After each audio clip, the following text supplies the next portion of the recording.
to also trigger during the combo duration. And then, once they're out of Binding Word, Geist can just come in and stake rabbit heads. It's just such a lethal combo. Ladies and gentlemen, we are live with the first European show match of Ability Draft. We have a Curse here. Hello. And we have Bread on observation. And before we even start casting, these are two of the best European teams. We have Abrahams on Amber, and we have Virtus.Pro on Sapphire. We are gonna... People are already complaining about Pig. This is hosted on the private server of Obikim, right? Yes. Yeah, we're on Obikim and Moscow. For YouTube, you do not want to know how long it took for these guys to figure out how to use this mod.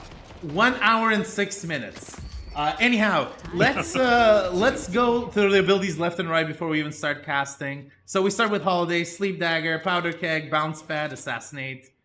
Grapple Arm. She's Shoulders. basically just Holiday, but with a Sleep Dagger. Yes. So we have 4 healing items here, 4 healing abilities rather. Kudzu, Slither, Frozen Shelter, Infinite Mobility Shiv, Tornado Crowd Familiar, Last Stand. Audience participation, always a lovely thing to have. One of the strongest ults in the game. Combo.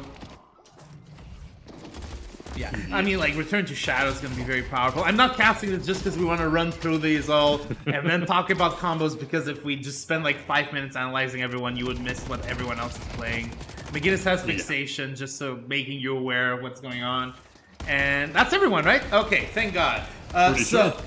So yeah, for people who don't know the context behind this, we ran 2 weeks ago, I think, the first ability draft game. It was possible because of one of the people in our Discord who made a mod for it.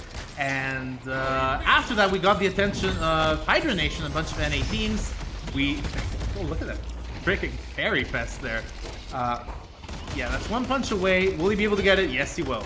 But yeah, and then after that, there was a suggestion, why don't you try to host the European version? And here, lo and behold, we are here playing with with Virtus.Pro versus Abrahams. And there's going to be 3 games in this format. You're seeing the first game. The other 2 are going to be on YouTube shortly and on Twitch in a couple minutes after this game is over. But the first game was done with an actual bona fide draft. So players picked on a snake draft, so the first team picked 1, then 2, 2, 2, 2, and so on and so forth. And they could pick a hero, an ult, or an ability. So for example, it could have gone something like Killing Blow, followed by McGinnis and Fixation, or something like that. I don't remember the exact draft order, but yeah. The goal of this whole ability draft is just to create the most overpowered heroes that you could think of. They're so overpowered, we banned a couple of items. Do you want to talk a little bit about what we banned and why we banned it, Curse? Yeah. Notable ban, I believe this one wasn't banned in the ban phase, but rather it was just straight up outlawed in the picking process. Rain of Arrows has an issue with the mod where every single multi-shot for Rain of Arrows will concentrate onto 1 point and basically multiply someone's damage by 5 times. So we obviously banned that. Yes, because we don't want other bans. Yeah, well. we don't want a 2000 DPS character on lane. So, yeah. I believe Power Surge was also banned, if I'm not wrong. Yes. Power Surge was banned because on non-burst characters, so any character that's full auto, Wraith, Ivy, that Power Surge applies on a per bullet rather than per burst scale, which means that you just do so much damage. It's legitimately insane. Another ability that's banned is Crack Shot, because max Crack Shot you get a cooldown every time you get a headshot, right? So yes. Yeah, and these guys are very good at headshots. So on a character like Ivy, you would get an incredible amount of DPS. Another ability that was semi-banned, at least restricted, was Flight. So Flight on shotguns works weird. It adds more damage to all pellets. And as funny as it is to see a Mo standing in the air just shooting at you, that Mo does 2,000 damage every 5 seconds, so not worth it. Very nice Dynamo ult there. Yeah, this is going to be a really big problem for us casting this game. I'm going to say stuff like Dynamo ult, but it's going to be a Warden doing it, and it's going to be hilarious. I think that's fine. Yeah. Did I miss any banned abilities? I think you hit everything, yeah. Yeah. Anyhow, a couple of abilities that are very strong but were not banned were Fixation and Afterburn. We decided that there's just so many strong abilities and combos in this game mode, I don't think it's worth banning literally every single strong ability. So yeah, that McGinnis does have Fixation. I do want to start talking a little bit about the characters and why they build the way they build. Why don't you tell me what you like about Abrahams? Like, give me one character you really like from Abrahams, and I'll talk about one character I really like from Virtus.Pro. I think one character I really like from Abrahams is that Drain Tank Yamato. It's definitely an interesting build. With having Scorn, Leaping Slash, Crimson Slash, Soul Exchange, this Yamato is just not going to die. This Yamato is just going to push into them with Leaping Slash, then Crimson Slash for that max HP heal, then Scorn, and even if they get low and have no abilities, they still have Soul Exchange left. So this Yamato is just going to be a menace. Yes, I mean, like 4 healing abilities on one character. It's we did see something mildly similar during the Hydronation game where we saw one character with 4 healing abilities as a support. Like, I think it was Dynamo with Medicinal Spectre, Dynamo Heal, and everything. But having 4 on one character just means Heal Bane and Spirit Burn are going to be mandatory. Not to say they already aren't, but it's just going to be such a hard character to beat even early in the game. One character I really want to talk about is McGinnis. People who have been fans of the channel for a while know that I'm a huge McGinnis fan. And McGinnis with Fixation is incredibly strong. But that's not the only part of her kit that I want to talk about. So, Fixation is part number 1. McGinnis does have a very high rate of fire, especially when her machine gun is fully loaded. It means those fixation stacks are going to load pretty quickly. I do love the napalm. I think it's going to be very good. It gets a little bit of extra damage on these close combats, and I love the textures of Fire Scarabs. For people who don't know, Fire Scarabs at level 2 gives you extra bullet shred, which is really, really valuable. You get 16% at level 2 and I think 8% base. So for a character like McGinnis that's doing almost exclusively gun damage, that's really powerful. And if you ask McGinnis players... Pause lock. But yeah, if you ask McGinnis players what is the one problem that McGinnis has, it's mobility, right? It's a 2 stamina character, it's fairly slow, doesn't have like an innate moving ability. So having Killing Blow just to finish people off, once you've dealt so much damage in them, that's a very fantastic choice by Virtus.Pro there. Yeah. A character from Abraham that I want to point out as well is also Ivy. I believe Ivy is going for a type of DPS Ivy by having both Flight and Full Auto. Like we mentioned, Flight was banned on shotgun characters, but not on single fire characters. Yes. So characters like Ivy are allowed to have Flight. And that's going to be adding a lot of damage. Yes. Especially with Full Auto.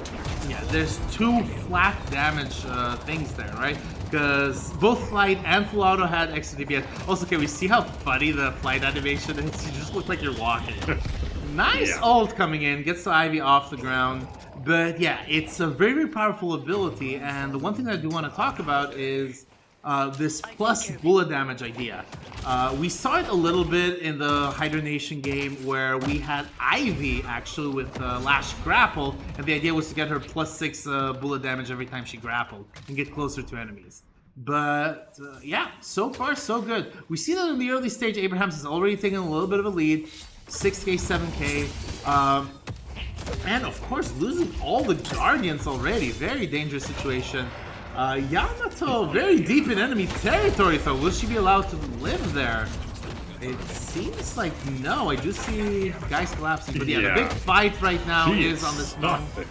Yeah, I mean, this is where you don't go.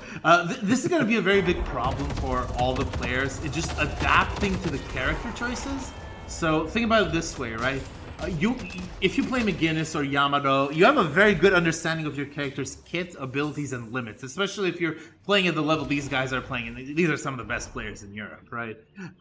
And you know, for example, that a McGinnis in that position is just fucked, or because you don't have enough mobility, enough of what you need. So, but with these characters that have different combos, you're like, oh, maybe I can escape because I have Lash Grapple, right? And that might just not be enough. So yeah, especially with what we saw with characters like Geist, characters like Bebop. When you find a Geist Bebop in a jungle, you aren't really expecting being able to be locked down for, I believe that is 9 seconds, 9.5, because Bebop alone has Binding Word combo, which is very lethal. Because what Bebop is able to do is Bebop is able to cast Binding Word and then immediately combo. And because combo's duration is very long, it's long enough for Binding Word to also trigger during the combo duration. And then, once they're out of Binding Word, Geist can just come in and stake rabbit heads. It's just such a lethal combo. Yeah, no, it's like the big essence of this game mode is all the characters are very OP. It's just a question of discovering what is the most OP. Do you want to talk about what character you think is the weakest from either of the teams occurs? Like one character you're like, oh, this is the person scrapped over with the leftover abilities, or do you think that all teams have done an excellent job drafting? I think all the characters have very, very good combos. I think if I had to put a weakest on paper, I probably would say Sinclair. I think Sinclair was really an afterthought because it's definitely a CC comp. Because it's Tornado, Spectral Wall, and then a lot of debuff with Pro. But it's nothing that really stands out extremely well. Nothing like Ivy being like core DPS with all the items working together. Nothing like Bebop where it's just incredible shutdown potential. Nothing like we saw Drain Tank Yamato. It's just kind of there. Kind of like thrown together, you know? No, I mean, like, this is a very interesting question because in normal Deadlock design, right, there are very few characters that are core whatever. So, like, the vast majority of characters in the game have a kit that gives them several ways of doing things, right? There's no, like, oh, this is a gun character. Like, for example, this McGinnis, it would be almost impossible to play as a spirit character, right? Whereas normal McGinnis, you can play as spirit, you can play as gun, you can play as support, you can play as whatever. But this character is just committed gun. You know exactly what they're gonna play. So there's this very big design issue. Like, do you want to design characters that do one thing and do it very, very well? Or do you want to design and give each of your characters a little bit of flexibility just in case they need it? And the big argument for giving a little bit of flexibility, of course, is what happens when your core DPS dies. Like, you're in a fight like this McGinnis gets stomped, this McGinnis just dies, right? What happens next? You've just lost, like, all of your gun damage in one character instead of it being spread out across 6. So this is like one risk that the teams have taken, and it seems like all of them have very hyper-focused on roles instead of trying to do more flex-type characters. I think one thing to consider, though, is that Virtus.Pro actually does have more than one DPS. Because if you'll notice, Mo and Krill has one of the abilities we mentioned before. Mo and Krill has Grapple. We mentioned it on Ivy. But I believe Grapple has the same situation as Flight, just obviously not as severe, where when it's casted, it grants that weapon damage bonus per pellet. And on top of that, Kinetic Pulse will be increasing the damage amp enemies receive from bullet damage. So this Mo and Krill is honestly going to be kind of a sleeper pick in terms of DPS. Because this Mo and Krill is going to be able to, what would that be? Mo and Krill's doing 3 per pellet right now, and he has 2 charges. That would be almost quadrupling his DPS whenever he uses those grapple. Yeah. No, I was just laughing at the Arctic Beam coming in from the Burrowed 7. I mean, yeah, this format is, in theory, a game mode, but it's more aptly comedy. It is just really funny to see some of the heroes and some of the characters. We have yet to see Gooball. Oh, I can't wait to show you guys Gooball with not Vindicta, with Yamato Grapple. Anyhow, just it's really fun. But yeah, Gooball is an incredibly powerful character. He does have some bugs with some of the abilities because they're of course not designed for him. But yeah, very nice kills happening here. We do see a nice rebuttal, and yeah, that's gonna be enough to give him space to escape. Ult is coming in. Is this McGinnis going to be able to do much? Not inside that ult, and yeah, suddenly there's 4 picks, and Virtus.Pro is on a pretty bad bind. They're, what, 16, 17k behind? That's not a very good position to be 14 minutes in. And I definitely think it's because I think Abraham's comp is a lot more early game focused. They have a lot more of these characters that are just able to get up through damage really early, but then slowly start to fall off over the course of the game, where I think, honestly, Virtus.Pro's damage is going to be a lot more late focused. Yeah, Virtus.Pro is certainly a little bit more late game heavy. And I mean, this is always the question, right? Do you aim for an early game comp and try to close the game, or do you aim for a late game comp and try to survive? Especially when you don't know the balance or what's strong on either team, it's impossible. I do want to talk a little bit about the standout in the Abrahams team, which is this Ivy. Insane damage already. Oh, I love the rabbit hex trap. Oh, it's just really fantastic to see how these people combine their abilities. But yeah, Ivy has been doing so much work, and it's usually when you have a character like Ivy, right? That's like really dominating the game, getting like 6 kills, 7 kill streaks. Your natural response is to just get armor, right? If that's a Spirit Ivy, you get Spirit armor. If it's a Gun Ivy, you get a Gun armor. Although a Spirit Ivy would find it very difficult to dominate early game. But if you get armor, you're usually fine. The problem is half of the damage of this Ivy is Spirit and half is Gun. What armor can you get for these circumstances? I guess plated armor. Plated armor may be a very interesting pick. It certainly stops some of the ideas present in the Ivy and the other characters on the team, right? I think the issue with that is that I do think Spirit will be picked up against Ivy, because her damage is a lot more Spirit than it is Bullet right now. Because whenever she activates Flight, it's adding 31 damage per shot, while her Bullet damage is only about 12 right now. So I definitely think Ivy's plan is get up the fire rate and then just pop Light. Pop like as much damage as possible. Yeah, that makes perfect sense, occurs. Yeah, I'm just wondering about like how do you counter that? Plated armor does remove 50% of that. Well, does 50% of this on impact stuff, and I think it works on Vindicta Flight. I'm not sure if it works on Vindicta Flight on Ivy. This is another problem. Like abilities can be very, very buggy. But yeah, this Ivy is proving to be a hassle for BP to handle. And now the walkers are being attacked. Walker number 2 has already gone down. Walker number 3 is being assaulted and there's no one defending it. It seems like Virtus.Pro has decided they're going to stick to Walker number 1. Yeah. I think, I'm pretty sure, don't quote me on this, I might be wrong, but I'm pretty sure plated armor, in terms of flight and full auto spirit damage, I think that counts as on hit, so it's a 50% chance to just negate that, instead of the 30% to negate full bull. Yeah, that's exactly what I meant. So yeah, I think plated armor is going to be pretty good. McGinnis got a little bit out of position, no wall to back off of. I mean, this is like one problem with composing these characters. Like a very core part of the McGinnis character is that wall, and something you don't have it, so you can't retreat from circumstances like this. But yeah, oh, very low here. Is he gonna die? He's like literally one bullet away, but he seems like he escapes. Very well done. But yeah, it seems like Walker number 1 is gonna go down here. We do already see the Kelvin being very low. Some light bruising, however, on Abrahams, but not gonna be enough. They're gonna have enough damage.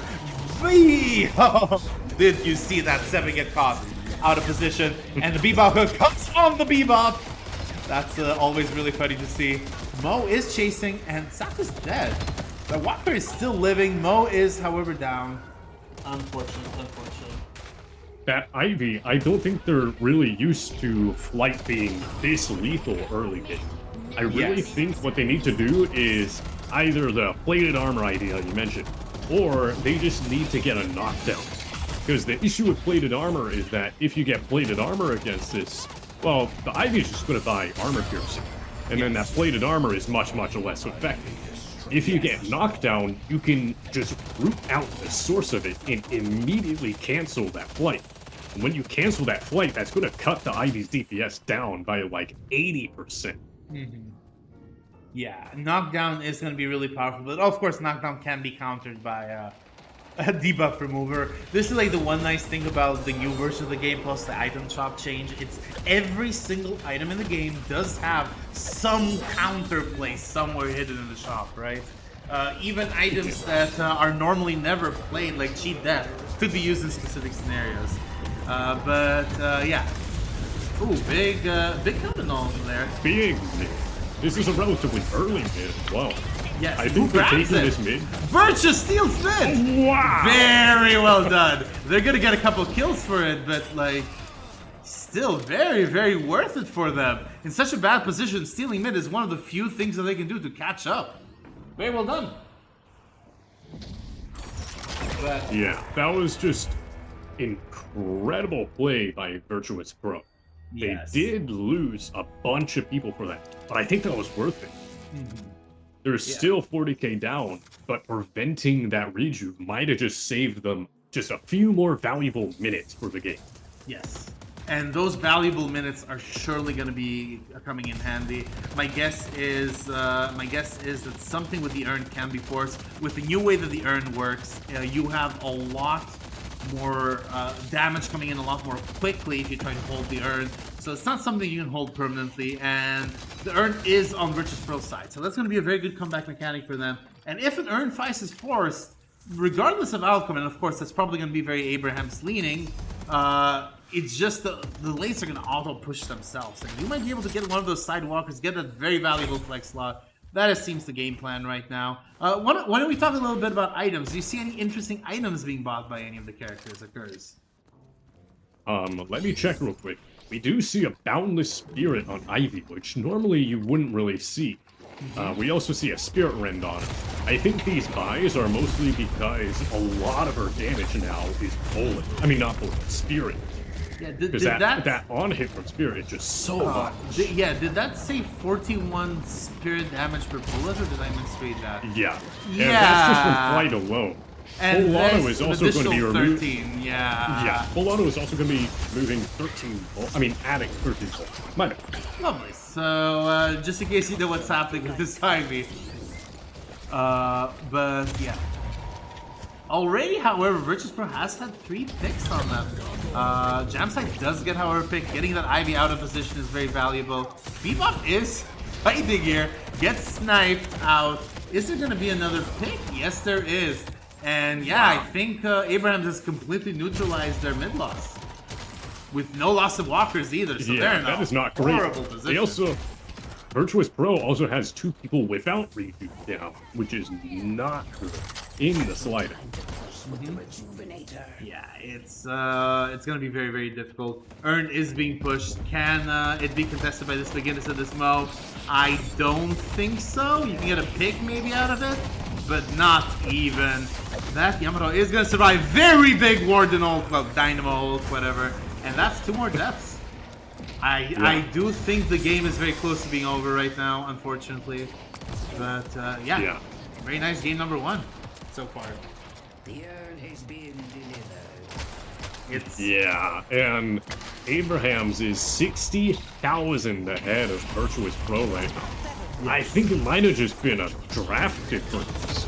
Yeah, I mean, but this is why we have 3 different draft formats. I'm really excited to see what's going to happen with the second one. It's going to be a TCG style draft format where both teams are going to be given a pool of heroes, abilities, and ults they can choose from, and they're going to figure out what works best for them. Anyhow, wait, Obakim does manage to get a walker. That's really valuable. Trying to trade getting a flex stock, you know you're going to lose base right now, and then maybe just coming back and trying to defend on weakened patron. That is not. There's maybe a way out of all of this. Of course, we don't know the limit of the late game proficiency, but certainly it's going to be very difficult hold right now for Virtus.Pro. Yeah, we can definitely never rule anything out confirmed, because again, these are still professional players who are much better than us. We can never know what they're capable of. But I do already see 2 deaths, and I do think. Oh wait, we do see it. McGinnis, yeah, McGinnis does get a pick here. Might be the start of something beautiful, and McGinnis dies. Never mind. Oh, I like being positive, I think but that I think that spells a loss in the first game for Virtus.Pro. But yeah, still very well Because they fought only have their game. Telvin and guidance. Yeah, a very, very well fought game. And we have 2 more of these games coming up. So if you're on YouTube, see if we've already uploaded them. If you're on Twitch, just wait a couple more minutes and we're gonna get started. Perfect. Yeah. So yeah, you have to throw the There's just- kudzu on top of the thing, so you have to touch it for it to do damage. It doesn't matter that much, but something that you can tell, oh yeah, not an Ivy main. There's just way too much, like, minions there, way too many of them dead for them to be able to pull off anything there.